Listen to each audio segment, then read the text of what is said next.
Isang makeup artist ang natagpuang patay sa tabi ng dagat ng Barangay Pabrika, Bayan ng Lobo, Batangas. Ayon sa inisyal na investigasyon, nakipagkita umano ang biktima sa sospek at nagyaya ng inuman sa tabi ng dagat. Ngunit ang masayang inuman ay nauwi sa madugong pagpatay. Panoorin ang buong kwento ni Aljun Abag ng Lobo, Batangas. Welcome sa channel natin, Red Crimes Philippines. Sa channel na ito ay sinasalaysay natin bawat krimen na nangyayari sa loob ng Pilipinas. Mga bagong krimen na dapat mong malaman at tutukan. Mga trending crime sa social media kung saan nangyayari ang mga kahindik-hindik na pagpatay. Dito, ang ating mga sinisiwalat ay hango sa mga totoong pangyayari at hindi haka-haka lamang. Kung gusto mo ang ganitong mga kwento ay maaaring mag-like, comment at subscribe para wala kayong ma-miss ng mga videos natin. Simulan na natin ang kwento.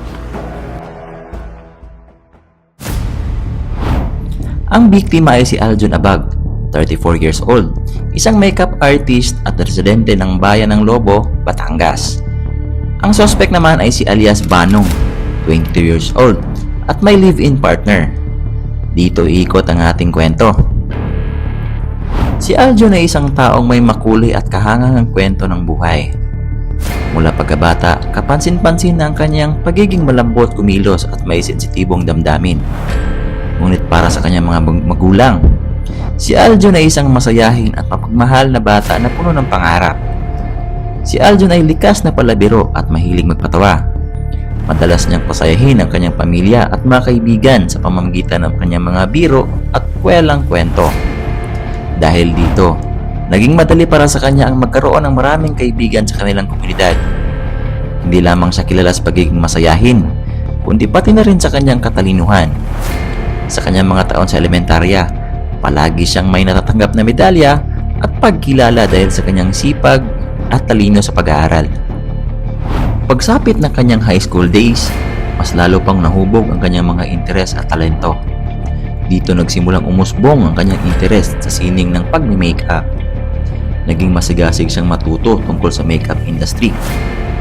Nahilig din siya sa panonood ng mga beauty pageant at gustong-gusto nitong maging model balang araw.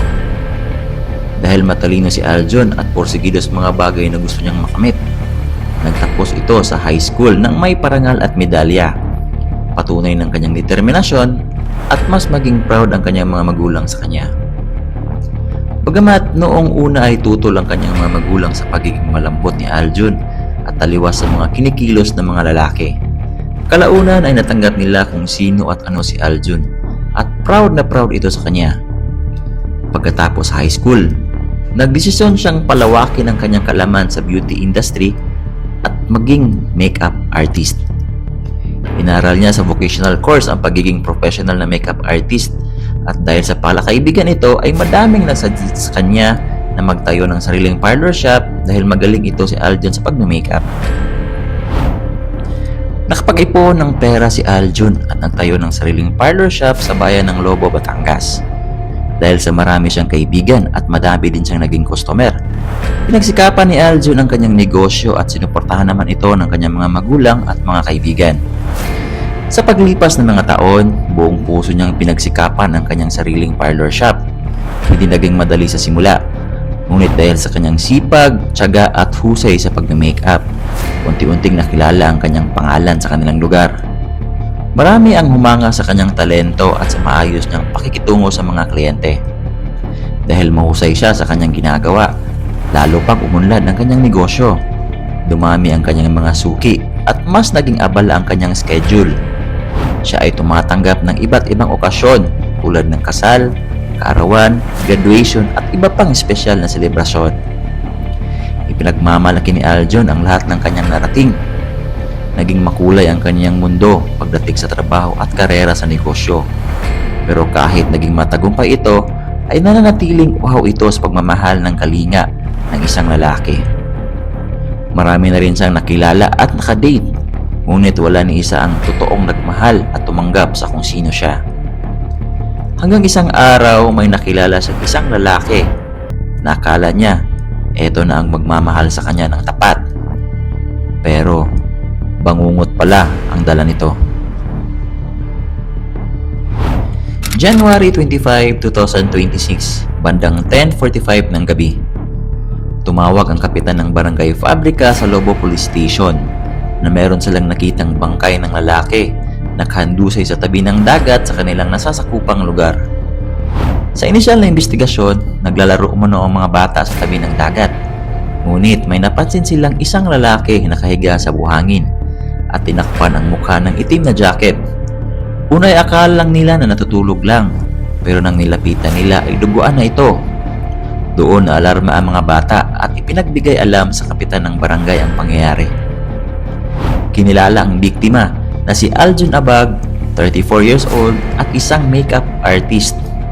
At sa crime scene, na-recover ang itim na jacket at jogging pants. Hinihinalang ito ang suot ng sospek bago nangyari ang krimen.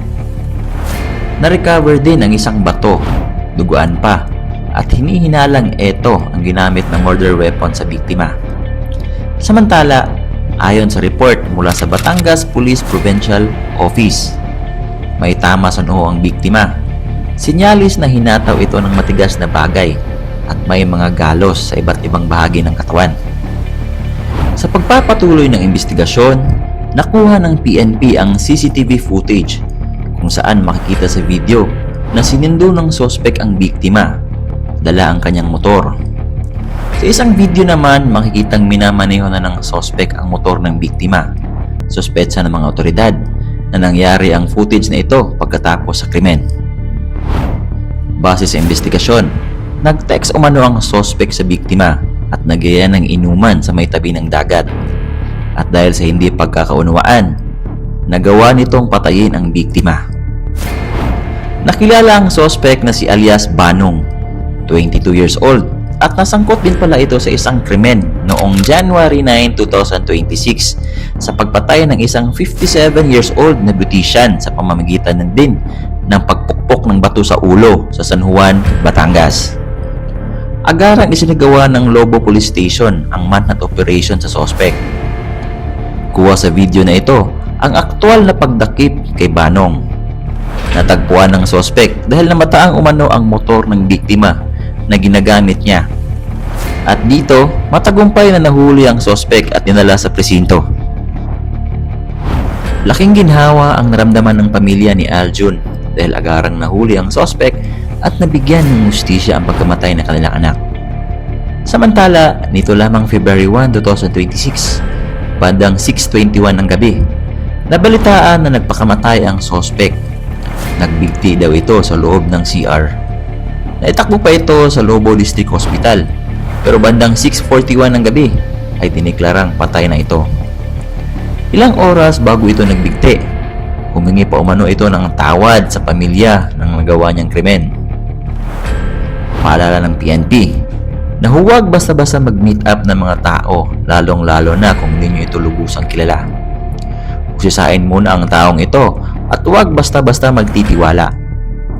Samantala, laking panghinayang ng pamilya sa pagkawala ng kanilang anak. Nasa rurok na sana ng tagumpay sa buhay si Aljun, ngunit agaran itong pinatay. Hindi lang buhay ang nawala, kundi ang mga pangarap ni Aljun na maging matagumpay sa buhay at matulungan ang pamilya sa kanilang pangangailangan, lalong-lalo na at may edad ng kanyang mga magulang at may mga iniindang sakit. Naway magsilbing aral ito sa mga kabataan ngayon, lalong-lalo na usong-uso ang pag-meet up sa mga kabataan at nakilala lang ang tao sa social media. Ugaliing mapagmatsyag at mag-ingat lagi sa sarili.